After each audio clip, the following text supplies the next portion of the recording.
While preparing today's remarks, I read up a bit on the man that this lecture series honors, the late Lee Byung-chul, who went by B.C. Lee. B.C. Lee, of course, is best known for founding Samsung, the Korean conglomerate that holds such a critical position in the world's high-tech economy today. But what struck me was that he was able to build, in spite of the evidence that convulsed Korea across the span of the 20th century. He was able to build something pretty special. B.C. Lee was born in the year that Japan's colonial rule over Korea began in 1910. Lee lived through both world wars, the Korean War, the military coup d'etat and political assassinations that sometimes marked the post-war period until democracy ultimately prevailed in Korea, at least the southern half. And yet Lee and his company managed to survive and prosper. When Lee was around 40 years old, the Soviet dictator Joseph Stalin approved and sponsored North Korean soldiers invading South Korea.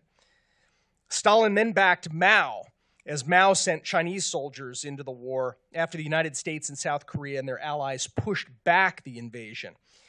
I wonder what B.C. Lee would make of the fact that today the Chinese dictator Xi Jinping approved and now sponsors Russian soldiers that are invading Europe, with North Korea providing not only massive quantities of artillery shells and ballistic missiles, but also combat units, soldiers, as we've just learned, to help try and conquer Ukraine.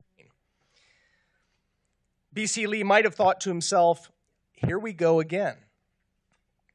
As with the Korean War, deterrence would have been a whole lot cheaper than the major war that it's now playing out in Ukrainian cities, territorial seas, and rural battlefields. And as with the Korean War, this war probably could have been deterred. For a while, most of the rest of the 20th century, in fact, deterrence was something that the United States got better at. The Cold War stayed cold, after all. And true, there were proxy wars and America's painful decade in Vietnam, but the United States was able to prevent armed conflicts between great powers and to contain the small wars before they could cascade into pan-regional conflagrations. Yet today, in the 2020s, the deterrence of aggressive dictators is looking like a long-lost art. Vladimir Putin, unfazed by Washington's threats of sanctions, assaulted the capital of Ukraine and plunged Europe into its most destructive conflict since World War II.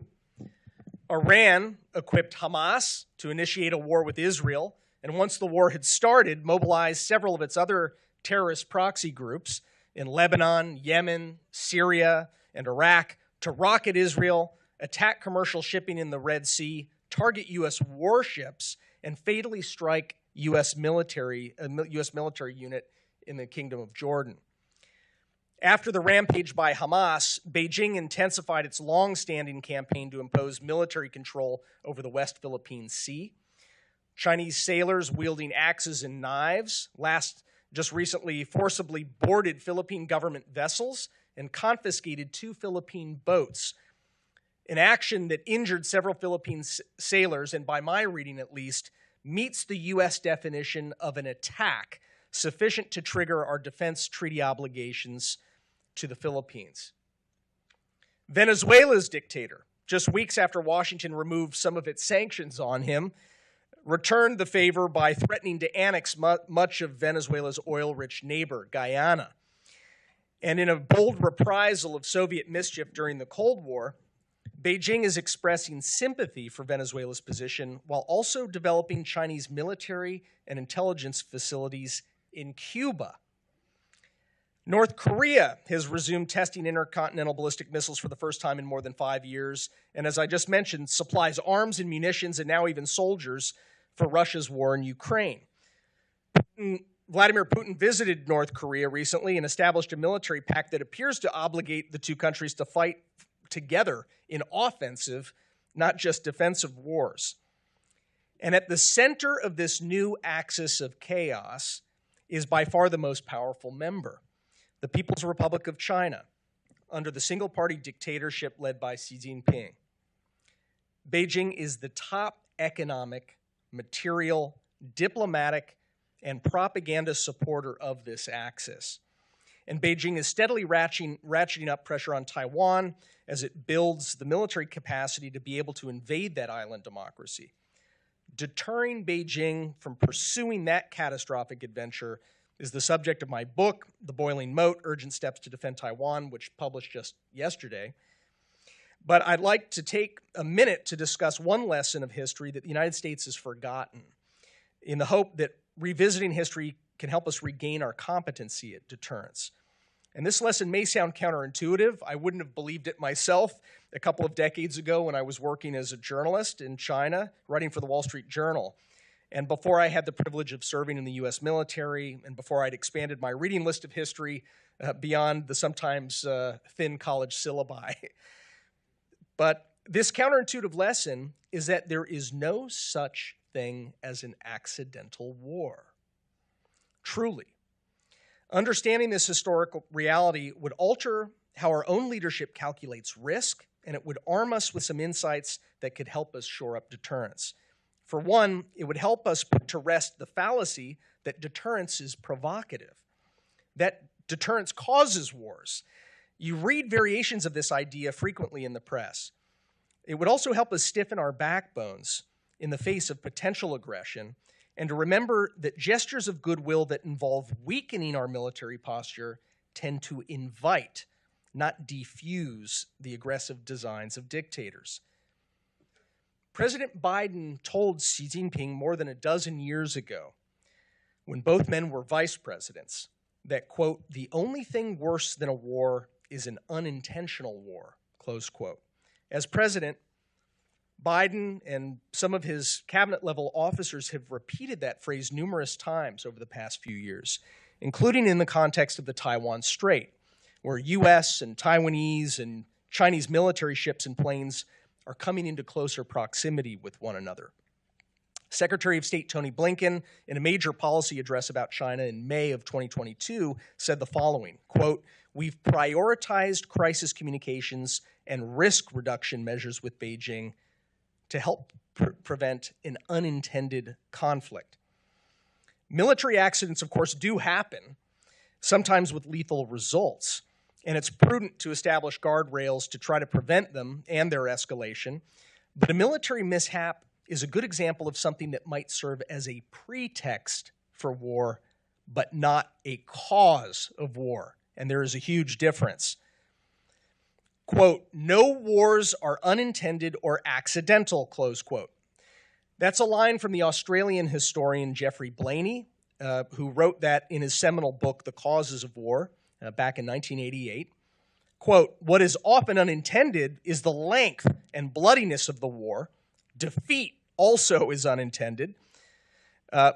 But Blaney meticulously investigated the causes of all the wars spanning the preceding 4 centuries before he drew that shocking conclusion. There are other notable historians who came to a similar verdict. The late scholar and British parliamentarian Evan Luard conducted a detailed study of the wars from the 14th century to the 20th century. The American Enterprise Institute's defense scholar Corey Shackey, who wrote a useful essay on this topic last summer, points out that Luard, quote, did not turn up a single case of accidental inception of a war. Michael Howard, the celebrated Oxford and Yale professor of military history, similarly found zero evidence for unintended wars. Quote, if history shows any record of accidental wars, I have yet to find them, Howard wrote. Like President Biden, many diplomats and journalists assume that more hotlines and communication channels with Beijing are key to preventing a mishap from spiraling into war. And I have nothing against communication hotlines and communications. But what they fail to recognize is that if war follows a military mishap, it wouldn't be because of a misunderstanding.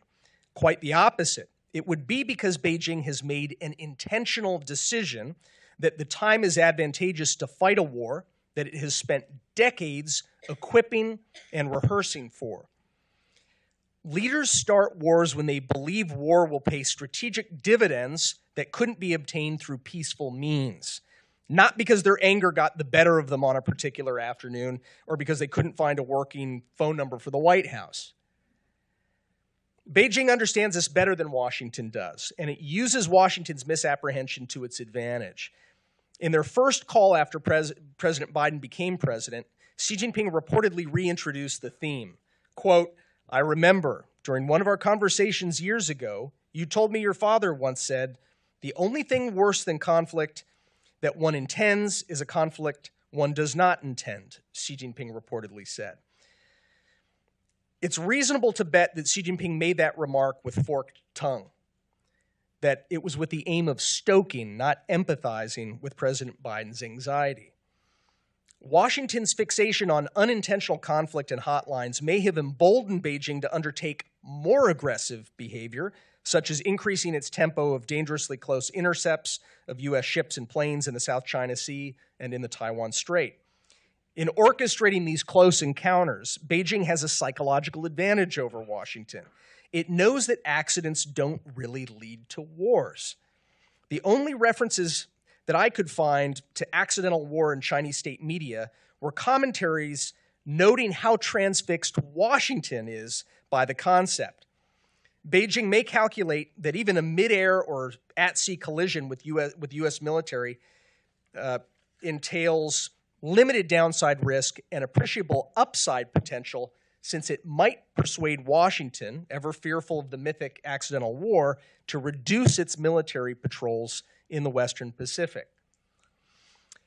There are a few other lessons of history that might sound counterintuitive, and I'd be happy to discuss them with Jeff when we start our conversation here in just a second. They include that overweening optimism about war is one of the key indicators that war is approaching. Another is that an equal balance of power between rivals is stabilizing. That's also a myth. It's actually quite the opposite. An equal balance of power between rivals is often the precondition for war. So I'd be happy to talk with you after Jeff and I have a conversation, but thanks again for having me today.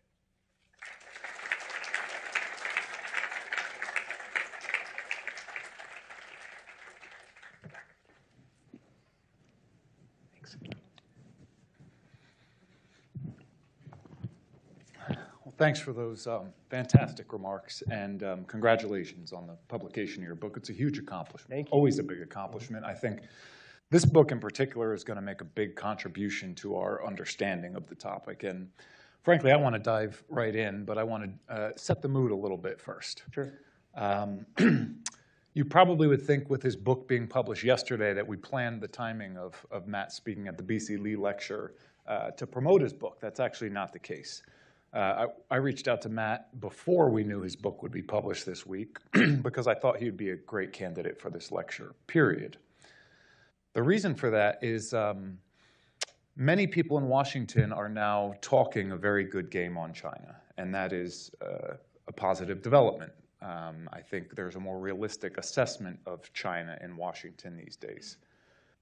The number of people that have actually done something about the China threat from a position of power inside government is a much smaller group of people, and Matt is among them.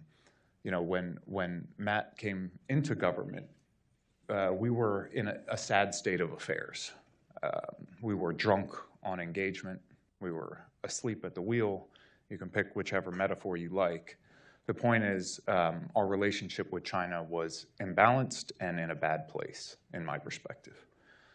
We had been thinking in terms of engagement for decades, and we were blinded by this theory that greater economic and political engagement with China would moderate its external behavior and make it more free at home. That's not the case. But in 2015, 2016, 2017, that wasn't widely accepted yet.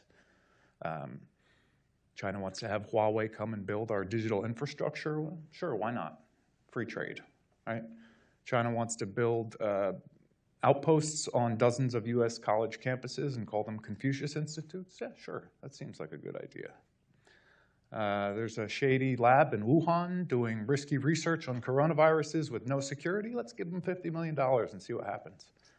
This was the state of play for too long. And Matt and others in the Trump administration on this team said enough is enough. And they rebalanced our relationship with China in ways that were long overdue and necessary.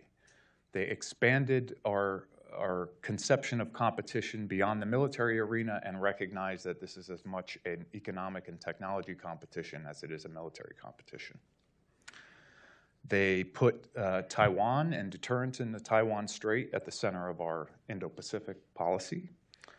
They launched a global campaign against Huawei, not only to get them outside of the United States 5G network, but to warn our partners and allies about the risks of doing business. And on the alliance front, they made several important moves, including reviving the Quad and embracing the free and open Indo-Pacific concept, strengthening the alliance with Japan, and basically setting us on a much more positive trajectory in the Indo-Pacific. So for all of that, Matt, thank you. It was long overdue, necessary, and frankly, it's probably a testament to how wise many of these policies were that even the Biden administration came in and said, this just makes too much sense. We're not reversing course. So with that said, I am eager to dive in both to questions about your book, but also broader set of questions about the state of China policy and U.S. approach to Taiwan. And in fact, maybe we could start, of late, there has been a great debate generated by, I believe it was a series of foreign affairs articles. Right. And so I'll just very briefly say that it was yourself and Mike Gallagher, published in Foreign Affairs, and sort of a alternative perspective spearheaded by Elbridge Colby, and a debate about what the end state of U.S.-China policy should be. Mm-hmm. And I believe the simple characterization is that sort of the Bridge's position is that we should have sort of a managed competition with China, whereas you and Representative Gallagher were arguing for something closer to victory. But what that victory looks like is maybe been lost a bit in the debate. And I've seen people characterize your views and your perspective in ways that I think maybe aren't accurate. Maybe they don't understand what you and Representative Gallagher were getting at when you were advocating for victory. So could you give us a little insight into your perspective on what the end state should be? Yeah, so Congressman Gallagher, who is an old friend. We'd served in the Marine Corps together. He's just recently left a pretty remarkable service in Congress, in an amazing run, actually, and has done the country an enormous service. Even if you just look at what he was able to do galvanizing action against TikTok, I think that's one of the things that God willing, we'll be talking about years from now as one of the best foresighted sorts of steps that the U.S. has taken to prevent information warfare from being waged against us in pretty diabolical ways. Mike and I wrote that we should not be seeking to merely manage our competition, but actually to try to win it with Beijing. First, it's a recognition of the fact that Beijing is not playing for a stalemate. If what I just said didn't make that clear, you can read Xi Jinping's own speeches, the fact that he's waging proxy warfare against us in multiple theaters, more theaters possibly to come soon. He's not playing for a stalemate. Xi is not playing to manage a nice, happy balance of power with the United States. He's playing to win. So recognizing that, we define an end state that we believe would entail, first and foremost, persuading Xi Jinping and the party that he leads that they cannot win either a hot war against the United States and its allies and cannot win a cold war against the United States and its allies. That's the first major step towards victory. Now, some chose to characterize this as a call for regime change, even though we stated explicitly that it was not a call for subversion or regime change. But what we do point out, just as George Kennan pointed out, at the very beginning of the Cold War, as Harry Truman's strategy pointed out, as President Ronald Reagan's strategy at the far end of the Cold War pointed out, that if a Leninist dictatorship like the Soviet Union or today's People's Republic of China is unable to achieve its grand visions for global supremacy, that it might start to actually collapse from within. That's simply a statement of fact. It's not a call for the United States to launch a regime. I don't even know what a regime change policy would look like, quite frankly. But I think George Kennan was prescient when he described the likelihood that the Soviet Union, once contained and unable to achieve expansionist claims, would eventually start to fall apart from its own rotten weight. And that's exactly what played out. Mike and I thought it was important to point out that that is a possible future for the Chinese Communist Party. And I don't think we should fear it. We should simply recognize it and be ready for it in case that's the way that things come out. That may be a very long time in the future. It may be sooner than any of us can imagine. But I think that's sort of what we were looking at on the end state. Now there's the other part, which is what is managing the competition, what does engaging in competition look like in the near term? We think that though the Biden administration did, as you just mentioned, pick up on and continue with President Trump's policy, and in some places built upon it, especially in the area of export controls, targeting China's high-end semiconductor manufacturing ambitions. I think this is a very wise move by the Biden administration. Nonetheless, over the past year and a half or so, that policy has begun to slouch into what Mike and I call a détente policy. And détente, if you'll remember, in the 1970s, our détente policy towards the Soviet Union did not achieve the goals that it set out to achieve. It was a disappointing policy. Those who forged it, I think, were disappointed. Zbigniew Brzezinski, President Carter's national security advisor, actually in his memoirs talks about the fact that it was the nature of détente itself that may have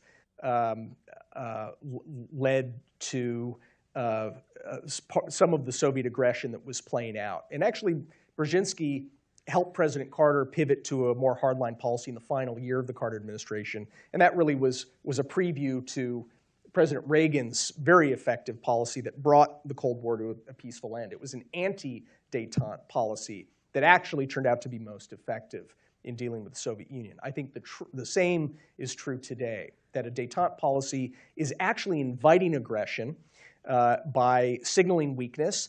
It also is failing to deprive the Chinese Communist Party of many of the sources of its confidence and economic strength that is feeding its increasingly aggressive ambitions. In short, the China policy, even of the Trump era, which was, I think, fine for that time, it was a very important shift that President Trump led, it's now out of date in light of the fact that Beijing is leading proxy wars against us and our allies in multiple theaters. Well, very well said. My colleague Brian Burek calls it zombie engagement. This idea that just keeps resurfacing from the dead. Mike Gallagher uses that phrase as well. Okay. It's a good phrase. Yeah, and I think it's based on the idea that if we should halt our competitive actions in order to continue the dialogues, viewing dialogue itself as an end state. Yeah. And that's been one of our sources of frustration with the Biden administration as well, is they seem to start off on the right foot, but very quickly fell back into this trap. Well, what are the fruits of the Biden administration's reinvigorated intensive diplomacy, as they call it? What are the fruits of that? The Biden administration points to the Chinese military, which had suspended talks with us, not for the first time, is now talking to our military a little bit. Great. Okay. Second, they've said that this is going to lead to new cooperation, effective cooperation, stemming the flow of chemical death into our cities and communities in the form of fentanyl. I know that the Heritage Foundation is doing some important work right now on the fentanyl trade. And I'd also point you to the House Select Committee on China's recent report that points out that not only is China and its state-owned enterprises the main provider of the precursor chemicals that are turned into illegal fentanyl on our streets, but the Chinese government is heavily subsidizing that work. They're providing state subsidies for this form of chemical warfare against the United States. So I'm not seeing, in fact, the Washington Post had a recent report showing that even after President Biden had his meeting in San Francisco last fall with Xi Jinping, where they talked about fentanyl cooperation, it's business as usual for these companies that are dealing death into our communities, killing upwards of 80,000 Americans a year, to say nothing of all the people who are alive but hooked on this stuff. The third thing they point to is cooperation on AI. And I actually agree with the Biden administration's view that artificial intelligence, we need to try to have a conversation with our adversaries about limits to the introduction of AI into things like nuclear weapons command and control systems, so that we don't end up with an actual, not just a theoretical accidental war. My impression is that those talks are not being taken seriously by the Chinese side. They sent a couple of foreign ministry mid-level officials to the first round of talks, didn't have anyone prepared to talk seriously about our concerns. And in fact, what the Chinese side was asking for was, we really want to just engage with American private businesses that are doing cutting-edge AI. So private businesses, beware, don't engage in so-called track 2 dialogues with the Chinese Communist Party on AI, particularly when they're not engaging the US on the laudable goal of trying to limit AI's introduction into weapons of mass destruction. So I don't think there's much to commend this managing competition policy. It has not yielded much of anything at all that's helpful to the United States. Thank you for saying that, and thank you for mentioning the fentanyl problem. That's been particularly grating. As Matt mentioned, everyone here should be infuriated by the fact that 80,000 Americans a year are dying, and that the Chinese government is incentivizing the export of fentanyl precursor chemicals. Remember, this was written in 1998. You had two People's Liberation Army, I think they were colonels, who wrote a very influential book in China called Unrestricted Warfare. And they called for waging warfare short of dropping bombs on the United States, but pursuing legal warfare, information warfare, including what they call public discourse warfare, waging psychological warfare. And one of the others was drugs, illicit drug trade. And fast forward 25 years, here we are. Yeah. So there's so many fronts that have opened up now in this rivalry with China. One of the battles that we've been engaged here at Heritage is the need to get controls and prohibitions on U.S. outbound capital investments into China. Right? There are hundreds of billions of dollars of U.S. capital flowing into China every year, not just into China, into sanctioned Chinese military and technology companies with no transparency, virtually no restrictions. So that's been an ongoing battle in NDAA last year, and this year we're still fighting it somehow. I want to know what you think about the importance of that, but also broaden it out. There are so many fronts, and we have to prioritize. Where should we be focusing our energy? Let's say we get another crack at a new administration, a new attempt to reset China policy. You've got export controls, CFIUS reform, outbound, education, drugs. What are the top 3 priorities for you? Well, look, a lot of the debate about prioritization ends up devolving just into discussion about geography. What geography matters more? I think we should not be looking at it in that sort of horizontal way, but vertically. We should be, first and foremost, prioritizing deterrence. And it's going to be a lot cheaper for us to deter in multiple theaters simultaneously than to deter really well in one theater, but accept major military defeats in other areas, because it's the same enemy. What I was talking about at the beginning, Xi Jinping has made a deliberate decision to materially support In fact, in the words of our Secretary of State, Tony Blinken, who was in Beijing in April, he said, Beijing is overwhelmingly the #1 supporter of Russia's war in Europe, and he even said that it may have actually changed the course of that war, that Secretary Blinken has doubts about whether Russia would have been able to sustain that war, but for the material support to the military war machine from Beijing. So first and foremost, prioritize deterrence. And I think we've psyched ourselves out. There's this fatalism that has creeped into the dialogue. Partly this idea that, geez, what can we do? It's, Russia's a big country. China's a big country. Think about it this way. The United States, together with our allies, our treaty allies, other democracies, whether it's the NATO allies in Canada or we're talking about Japan and South Korea and the Philippines and Australia, combined, those democracies that are allied treaty partners of the United States are a $60 trillion economy each year. $60 trillion.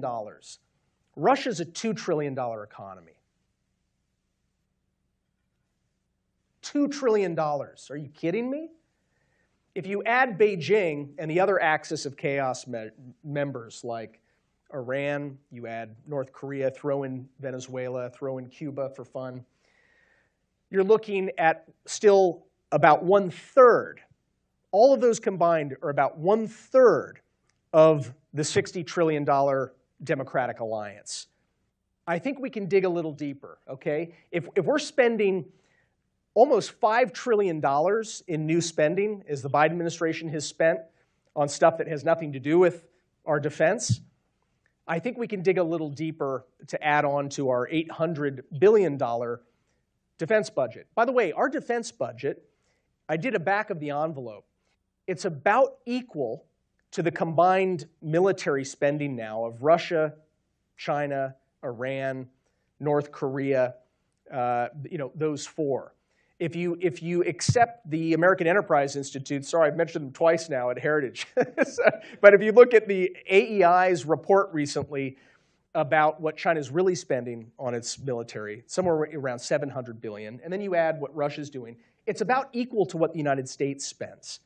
Why are we not accepting the idea that we have a massive asymmetric advantage in our ability to spend more as an alliance, not just the United States, but as allies, to blunt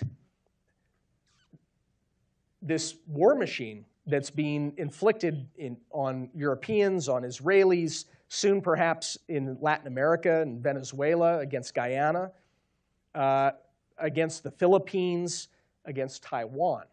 Mm-hmm. I'm glad you mentioned the Philippines because I think I have time for one more question, and that was my question. Very disturbed by recent developments in the South China Sea, particularly around Second Thomas Shoal. The Chinese are getting increasingly aggressive and belligerent toward a U.S. treaty ally. What would be your prescription for resolving the dispute there? Have you considered the possibility of sort of joint U.S. resupply missions with the Philippines to Second Thomas Shoal? What do we need to do? I certainly think we should be ready to do that. I hope we're ready to do that. Sort of a Berlin airlift to keep those Marines, those Philippine Marines on Second Thomas Shoal and on some of these other islets supplied. But I think we also need to be thinking about asymmetric, parallel costs that need to be. What costs have we put on Beijing for its actions? Beijing has made a mockery of international law and traditional laws of the sea. Even though they're a signatory to some of these treaties, they have ignored court rulings that found that Beijing's in the wrong around Second Thomas Shoal. What costs have been imposed on Beijing for that? I think there need to be military costs. It might mean that we are working together with the Philippines to put far more capability in place on the Philippines to threaten the Chinese Navy in any contingency, not just one against the Philippines, but against the Philippines' neighbors like Taiwan. It might mean a lot more in the way of economic measures. But right now, Beijing sees it can do this with impunity. And why is Beijing targeting this little islet to begin with? It's mainly about trying to discredit the United States. It's a dress rehearsal for Taiwan. They're doing it on a little tiny model of Taiwan, which is this little islet called Second Thomas Shoal that doesn't make most of the world's advanced semiconductors, that is not, by itself a major geostrategically important spot. But what they're doing is trying to demonstrate that they can blockade, create a sense of futility, and discredit the idea that the United States is going to help not only the Philippines, but by extension Taiwan. After all, the Philippines is a mutual defense treaty ally of the United States. We don't have a formal alliance with Taiwan. So if Beijing can basically demonstrate that we're feckless over this little rock in the West Philippine Sea, it sends a pretty dire message about Taiwan's situation. So I think, as I said in my opening remarks, Beijing has already attacked to such a degree that it should trigger our mutual defense treaty response. If President Marcos and in discussion with President Biden decide that would be the best course. I'm not saying that means we go to war. I'm saying we need to acknowledge that that's what's happening and start imposing much more serious costs. They don't have to be ship-to-ship types of things that we do. It can be things that actually take advantage of Beijing's vulnerabilities. Thanks, Matt. We have some time for audience questions. We've got one right here. Prashant Jha of the Hindustan Times. I have a question on India. If we could go back to your time in office, could you give us a flavor of how you saw the India relationship? Because you were in office when India and China had this direct face-off in Eastern Ladakh, and US played a supportive role. Could you then give us a sense of how you assess the Biden administration's approach to India? And finally, how the next administration should deepen the relationship with India and what your expectations from India? Sure. Well, look, I think that Jeff mentioned that during the Trump administration, we reinvigorated the Quad. We began convening Quad meetings at the minister level, and I was thrilled that the Biden administration picked up where we left off and actually elevated to the leader level, the Quad. I think that was a really good move. We, I think, had a pretty good working relationship over the course of the Trump administration with India, including at the leader level. President Trump and Prime Minister Modi would, got on quite famously up in Gujarat at this giant, and then down in Texas, they were in stadiums filled with people from both of our countries. So I think there's a really good foundation to build on. I think President Biden and his team have done pretty well on this score. If you go back to the summer of 2020, remember this is the COVID summer. That's when Chinese troops attacked India. Similar to what's going on with the Philippines right now, they kept their weapons behind, their firearms, but picked up axes and knives and barbed wire wrapped, pieces of steel and bludgeoned to death Indian soldiers, and some of those Chinese soldiers died in the melee. So what Beijing's trying to do is keep pushing the envelope without creating the perception that it's war, simply because they're using medieval and barbaric tactics as opposed to advanced firearms. So we worked closely with India to provide some indirect support to help India shore up its border and defend its sovereignty. Look, I think that whether President Biden or President Trump is reelected for a second term, I think we should be a lot more ambitious about the U.S.-India relationship in a second term. I think we need to get a lot more ambitious, but that's a longer discussion. I'd agree, Matt. Back here. Give a second. Yeah, Japan is increasingly concerned about the aggressiveness of China around Taiwan in particular. And we keep seeing reports that the U.S. has, for the first time since '79, stationed troops on Taiwan. Can you confirm a little bit of that? And is that a good idea going forward? Who has troops on Taiwan? U.S. troops. We keep seeing reports that U.S. has troops on Taiwan for the first time since 1979. And is that a good idea? And going forward, your thoughts on keeping U.S. military in Taiwan? Well, look, I don't know the details of exactly what U.S. troops rotate in and out to do training and so forth. What I would say is that we've been training Taiwan's military nonstop, even after the 1979 shift of recognition to the People's Republic of China. Taiwan's Air Force is trained in the United States all along. They've got some of their F-16s, and they go head-to-head in training with U.S. pilots. It only makes sense that we would deepen the quality of our planning and training with Taiwan, and that we would start to involve other partners as well, including Japan, especially Japan, but also Australia. And some of that could, should probably intensify in part because of what Beijing's doing around Second Thomas Shoal in the West Philippine Sea. That should be one of the consequences. I think we should be doing much more serious multilateral planning together with Taiwan, much more intensive training. But for details on what training's going on right now, I'm not the right person to give you the latest. One down here.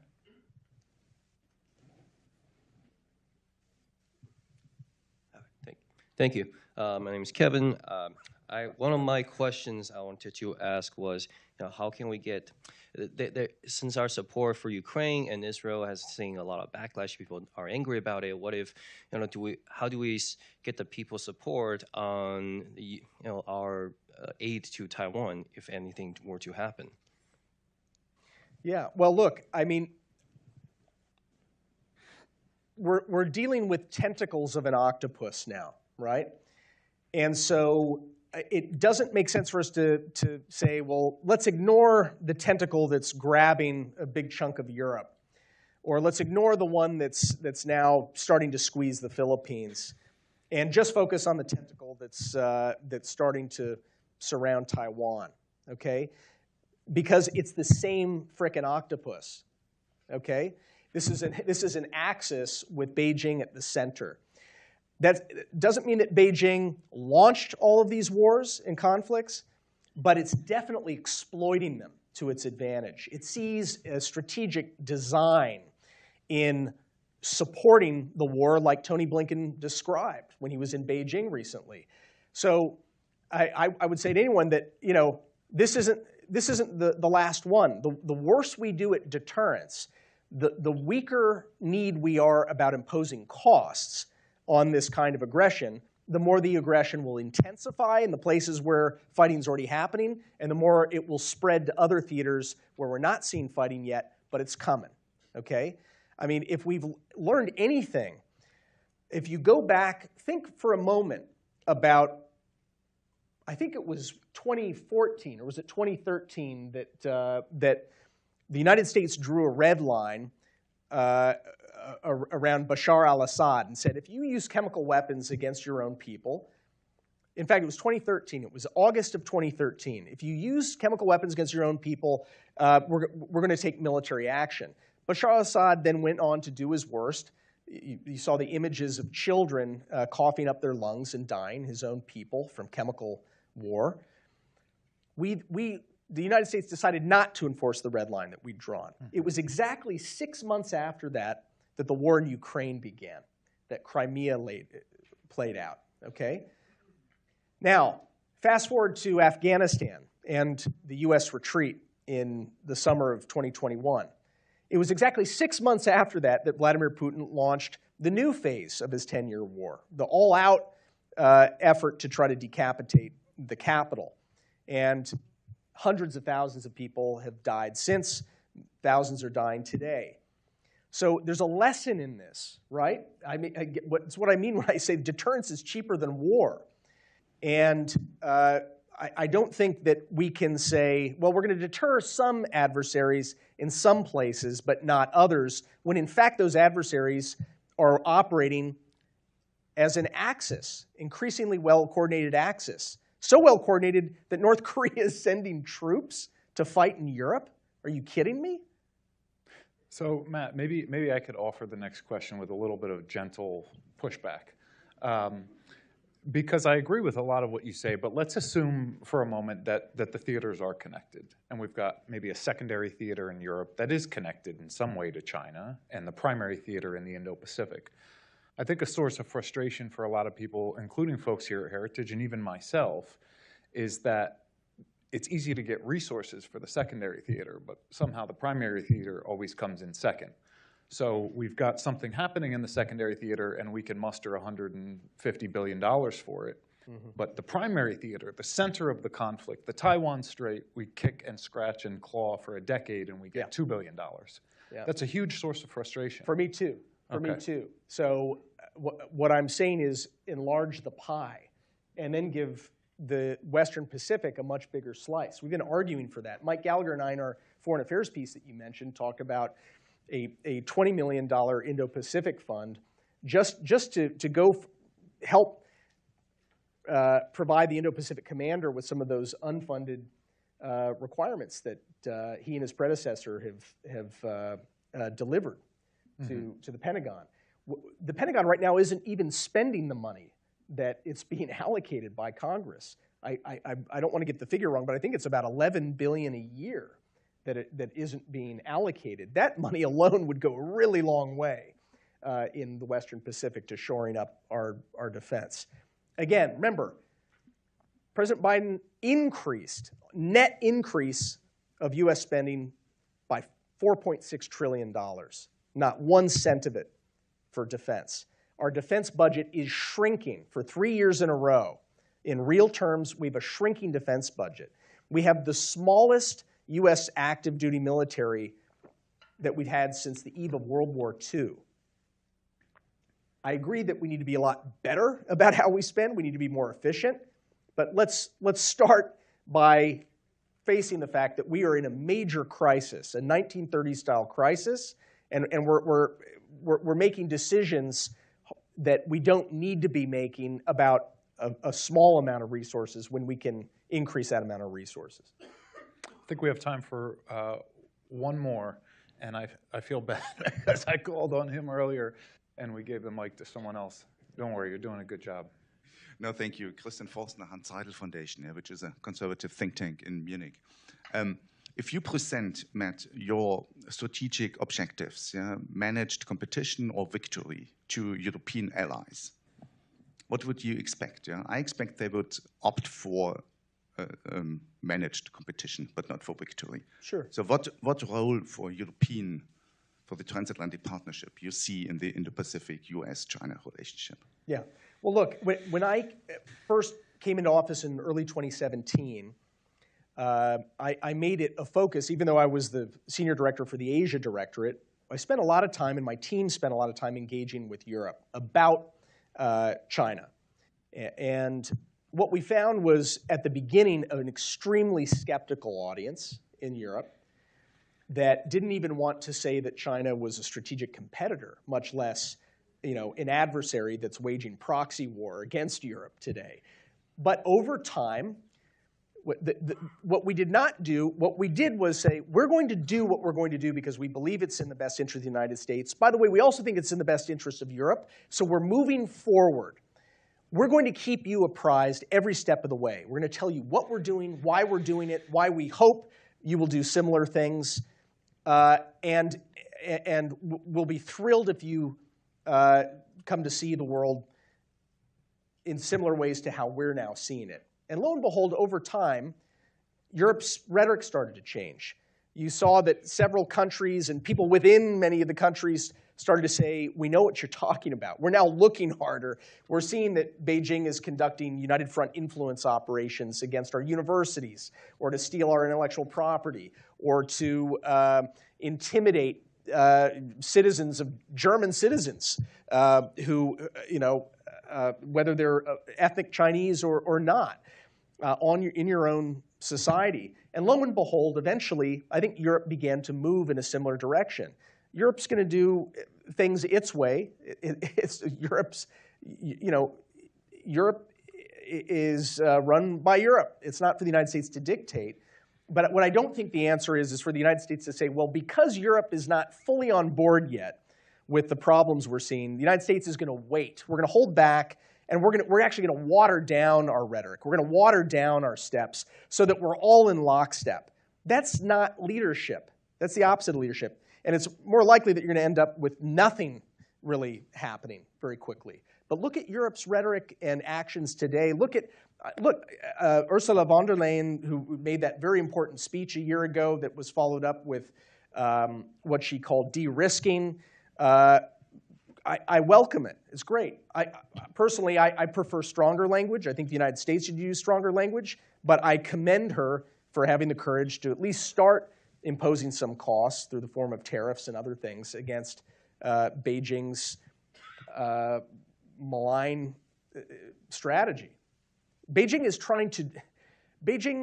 wants to render Europe in chaos, and it wants the United States to eventually be irrelevant. So if you look at, for example, that series of books that Ian Easton, who's a scholar here in town, discovered, these are National Defense University textbooks for China's generals. These are top party members, Chinese Communist Party members who are also military top brass.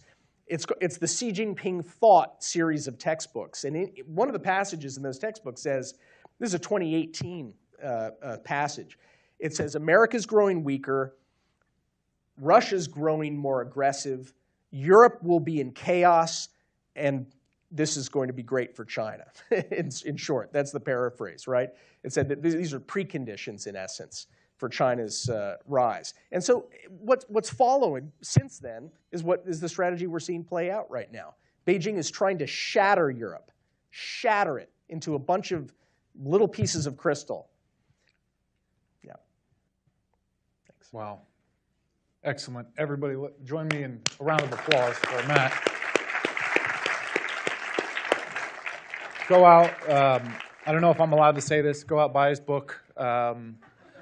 Read his backstory, fascinating journey from Wall Street Journal reporter in Asia to serving combat tours in Iraq and Afghanistan. Say one thing about the book, which I co-wrote and am the editor of, is really a military discussion. It's not an economic war, deterrence strategy. It's not a diplomatic strategy. But what we argue, my co-authors and I, is that in the absence of credible military hard power, none of those other elements of our power are going to work effectively. So anyway, I welcome your critiques and disagreements and all the rest. So thanks for coming. Thanks.